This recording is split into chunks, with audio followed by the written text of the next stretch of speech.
Hi, Assalamualaikum warahmatullahi wabarakatuh. Welcome back again to the English Cambridge lesson. Today, in this video, I'm gonna be talking about the elements of the text.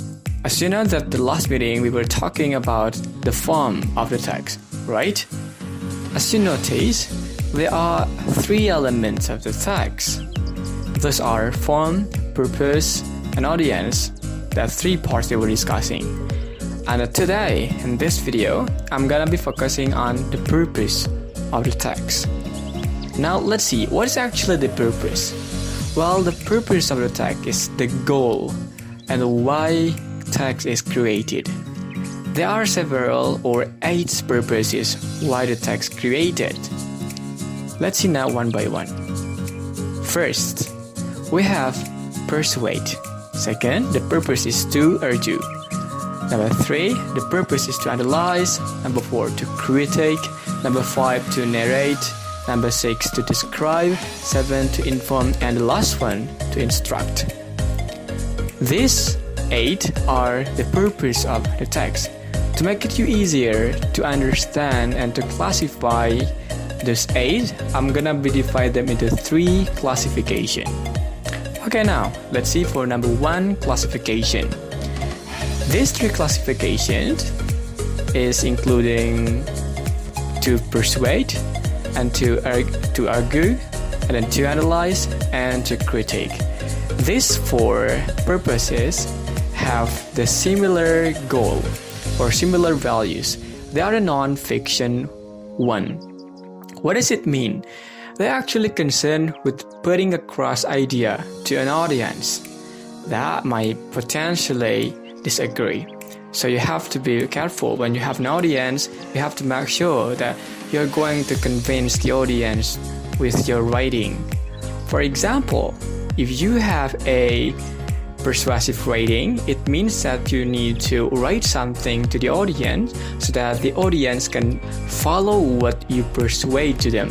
So in this persuasive, you make sure the audience understand what you mean. Second of all, argument or the argumentative writing. So on this argument writing, you prioritize the argument instead of getting the audience to agree. No worries about their agreement. But number 3, we have critique and analyze. Both analytical and critical offer the judgment. However, analysis is more in-depth than a critical writing. The other difference also we can see from the approach they use. We now jump up to the second classification. On the second classification, that the purpose have the same goal as well, is that to narrate and to describe. These 2 purposes have the similarities and also the difference in purposing the text. The purpose of both of them is essentially to entertain. Okay, so if we talk about narrative or descriptive, it means that we entertain the readers, we entertain the listener. Alright, let's see now we have, for example, a narrative writing and how we narrate something, and descriptive writing, we describe something. Have to be noticed for you is that narrative writings aims to guide the reader through a story. While when you are creating descriptive writing, it means that you make the reader to a place and to immerse them in it. Okay, number 3. Now, we can see that the classification is going to have the to instruct and to inform. What are the similarities between them? Well, the similarities between them is that they have the same meaning. Both of them is conveying information. They bringing along the information with you. So when we talk about the information and also instruction, it means that delivering the information.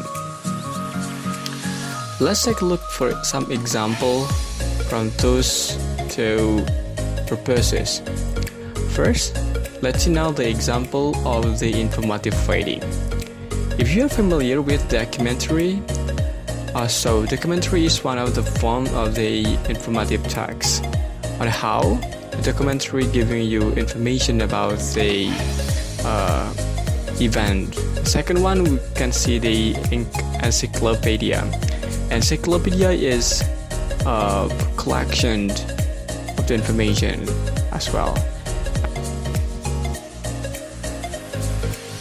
And number 3, we can see the flyer given by the government. For example, here the information about the coronavirus and the COVID-19 delivered by the government to our society.